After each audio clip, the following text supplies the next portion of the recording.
Hello and welcome to What the F*** Just Happened Today, your essential guide to the daily shock and awe in national politics. I'm Joe Amditis. Let's get to it. It's Monday, April 8th, 2024. Welcome to day 1175. Biden announced a new student loan forgiveness plan that would cancel student debt for more than 30 million borrowers. Under the new plan, the administration would cancel up to $20,000 of a borrower's accrued unpaid interest regardless of their income. About 4 million student loan borrowers could see their debt fully canceled under the proposal, and another 10 million could get $5,000 or more in relief. If the full plan is implemented, the Biden administration estimates it will fully eliminate the accrued interest on 23 million borrowers' unpaid balances. Since taking office, Biden has canceled $146 billion in student loan debt for 4 million public servants, defrauded students, disabled borrowers, and others who are already entitled to forgiveness under existing programs. Roughly 43 million Americans still currently have some form of student loan debt. Meanwhile, the Biden administration awarded a $6.6 billion grant to the world's leading maker of advanced semiconductor chips to help it build 3 factories in Arizona. The funding, under the U.S. CHIPS and Science Act, will support a more than $65 billion investment by Taiwan Semiconductor Manufacturing Company into 3 fabrication plants in Phoenix. TSMC is also eligible for around $5 billion in loans under the CHIPS Act. The 3 fabricators are expected to create about 6,000 direct manufacturing jobs and more than 20,000 construction jobs. Moving on, the chair of the House Permanent Select Committee on Intelligence warned that it is absolutely true that some Republican members of Congress were repeating Russian propaganda on the House floor. Representative Michael Turner said, "We see directly coming from Russia attempts to mask communications that are anti-Ukraine and pro-Russia messages.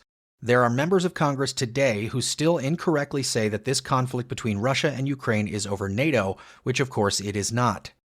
Turner's comments follow remarks from House Foreign Affairs Committee Chair Michael McCaul, who said Russian propaganda had infected a good chunk of my party's base, and suggested that conservative media was to blame.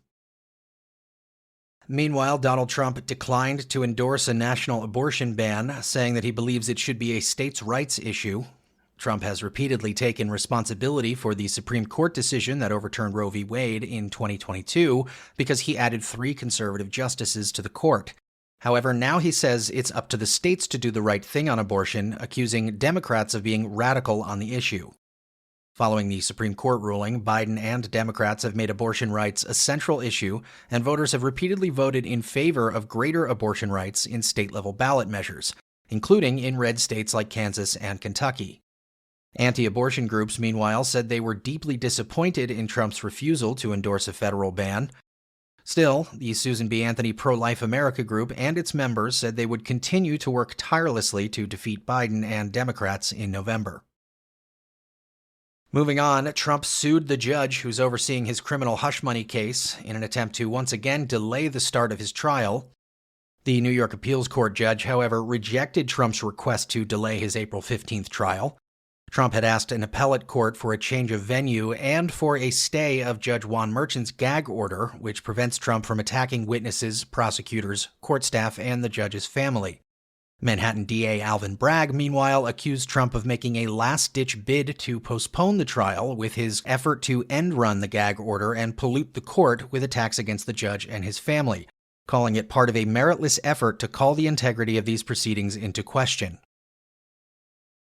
And finally, Joe Biden could be left off the ballot in Ohio. Ohio's presidential ballot law requires presidential candidates be certified 90 days before the general election, making the deadline August 7th.